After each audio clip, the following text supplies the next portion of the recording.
All right, so today we're going to be talking about the 5 basic human movements. I've been teasing this for a while. I've been thinking to myself, like, you know what, it'd be a great idea to create a cornerstone piece of content that we can build off of over the next 5 to 6 weeks. So today we're going to be talking about one of those 5 basic movements. As a review, those movements are walking, running, jumping, climbing, and throwing. So today we're going to be reviewing the first of those elements, walking. And we're going to get a little bit specific. We're going to drill down into it, and we're going to be talking about balance. Now, we're going to be talking about 5 different parts of your body in relation to your balance. These are going to be things that I normally see my clients come in with injuries, or they have some limitations related to these things. So we'll talk about them right now, and we'll go into depth as we go along with this video. All right, so let's get into it. So first, we're going to be talking about the bottom of the body. It's the easiest way to just work our way up. So we're talking about the very bottom of your body, which is your plantar fascia. Okay, so the plantar fascia is essentially the bottom of your foot. If you were to look on the bottom of your foot, you feel on the bottom of your foot,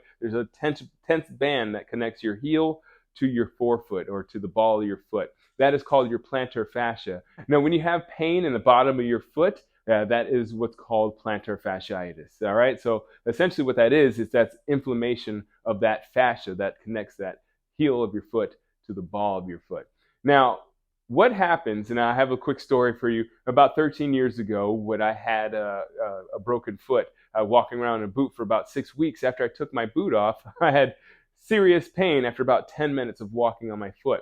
I didn't know what it was at first. I went to the doctor. The doctor told me, you probably have plantar fasciitis. Thought to myself, how can I have that? It's only 10 minutes. But when you think about this, if you don't use a muscle, obviously it gets weaker. And because I'm walking on it and hadn't walked on it before, it got weaker, and it obviously got inflamed. So what you can do about that to prevent that is obviously strengthen your calf, strengthen your foot. Those are your supports when it comes to your balance.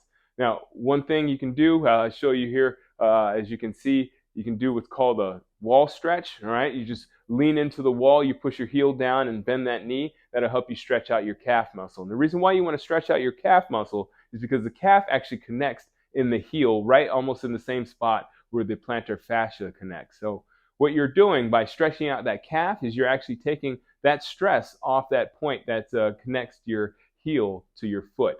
So stretching out that calf can actually alleviate that stress, or alleviate that pressure that you're experiencing in that plantar fascia. So stretching out that calf muscle, and also just kind of working your feet, walking around barefoot, that can prevent it. I wouldn't suggest you doing that when you're already experiencing plantar fasciitis, because as I said, you have inflammation in the bottom of your foot, meaning that any kind of extracurricular activity or anything that's going to further make use of that plantar fascia is going to irritate it further. So you want to just make sure that if you have plantar fasciitis, you rest as much as possible and wait for the inflammation to go down. So that pretty much does it for the bottom of the foot. We're working our way up to ankles. We're going to talk about rolled ankles. Now, rolled ankles are virtually impossible to prevent. I've rolled my ankles countless times, just walking off a curb and not paying attention, or you're walking around in the dark and you step on something. That's happened many times to me before. So you can't really prevent rolled ankles, but what you can do is you can reduce the amount of times you have rolled ankles by improving the strength of your ankles. Now, one thing you can do is simple. You can do foot rolls. All you do is just sit on the ground and roll your feet into one direction or the other, or you can do a pronation or supination of your foot, and that essentially is just turning the blade of your foot away from your body or towards your body. That's a great way to strengthen your ankles.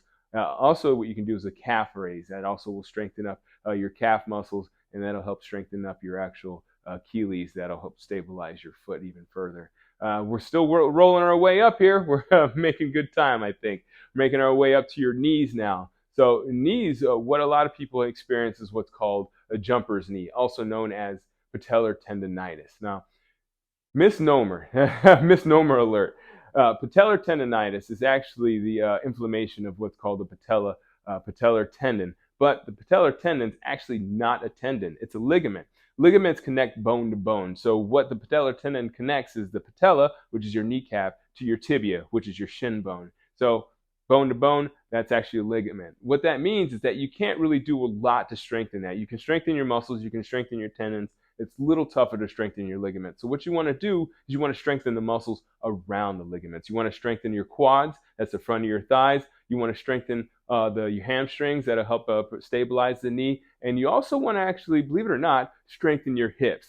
And as I said, it's called jumper's knee. So that means a lot of people that are jumpers, they experience this pressure in their knee. What happens with repetitive jumping motions, that knee starts to flex and you start to get excess pressure on that patella tendon. You start to get tears in that tendon, and then you have patella tendonitis or patellar tendonitis. So what you want to do to reduce that impact is improve your shock absorbers. You want to strengthen your quads. You can do that simply by just doing leg lifts. You can lay on your back on the mat or lay on the back on the floor, and you just lift your leg up and slowly lower your leg down. By doing that, you're helping to isolate the quadricep, and that's going to help stabilize the knee. What you can also do, as I said, you can strengthen your hips. And one exercise that I like to do, like to have my clients do, it's called a dirty dog. Some of my associates or compadres call it fire hydrants. So you might be more familiar with that name. But essentially, you're on your hands and knees, and you're lifting your knee up as high as you can. That helps strengthen your glutes, mainly your gluteus maximus and your gluteus medius, your side butt. We're almost done here. We're hitting up the hips now. Now, the hips, as I talked about earlier on, very important to strengthen those hips because hip arthritis is a really serious thing. It's something that a lot of people have. Osteoarthritis is something that is a wear and tear injury. We're not talking about inflammatory arthritis. That's something normally is hereditary or is developed at birth. So we're talking about osteoarthritis, the wear and tear injuries. And essentially what happens there, people get the wear and tear because they don't have enough mobility in the front of their hips. So you want to stretch out the front of your hips. You want to kind of get those hip flexors, your iliopsoas as well as your iliacus. And that's essentially your hip bones. There are your hip muscles. They're attached. You can't really see them, but they're in there. And they help lengthen your leg, and they also help with external rotation of your knee. So if you strengthen that as well as your labrum, you actually can prevent hip arthritis. Okay.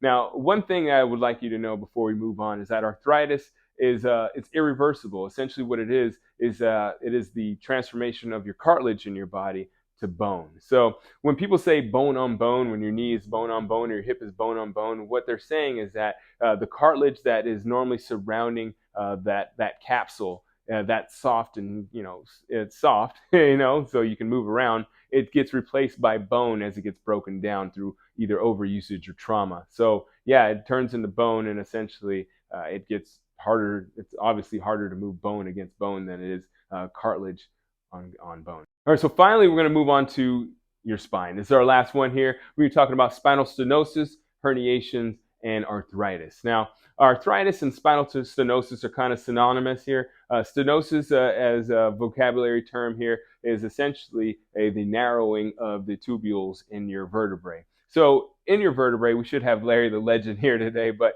he's out on vacation. But in your vertebrae, you have nerves. That's essentially the nerves that run from the bottom of your body all the way up, and they go through that spinal column.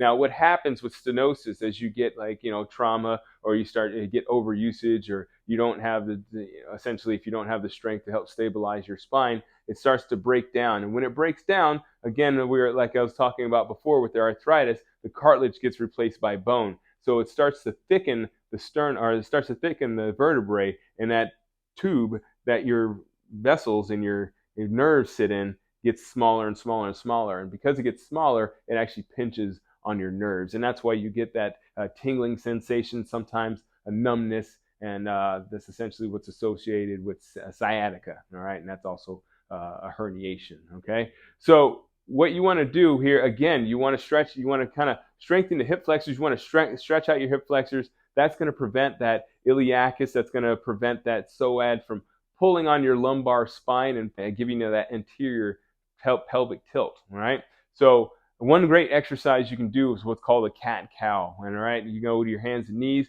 you arch your back, and you round your back. You flex and you extend your spine. That helps get that synovial fluid moving through your spine. It helps keep your spine juicy, and it'll make sure that you don't have as much of that damage to your spine because you don't have that synovial fluid going through there. All right, so those are the 5 basic elements as they pertain to your balance. Of course, there's a lot of different elements that go into your balance. It's a complex movement when we're talking about walking, but I wanted to break it down to the most simplest form so that we can generally understand what goes into walking and what goes into the movements that we're going to be addressing over the next 5 to 6 weeks. If you enjoyed this video, if you have any questions, I would love to hear your feedback. You can leave your comments below in the comment section. If you have anything that you want us to address, feel free to talk about it in the comment section. We'd definitely love to answer any of your questions or, of course, respond to any of your comments that you may have. If you want more of these videos, you can click on that subscribe button, and of course, you got to press that notification bell so you can be notified when we release our next video. I really do appreciate you watching. Check us out at generalfitnesscompany.com, and of course, keep good company.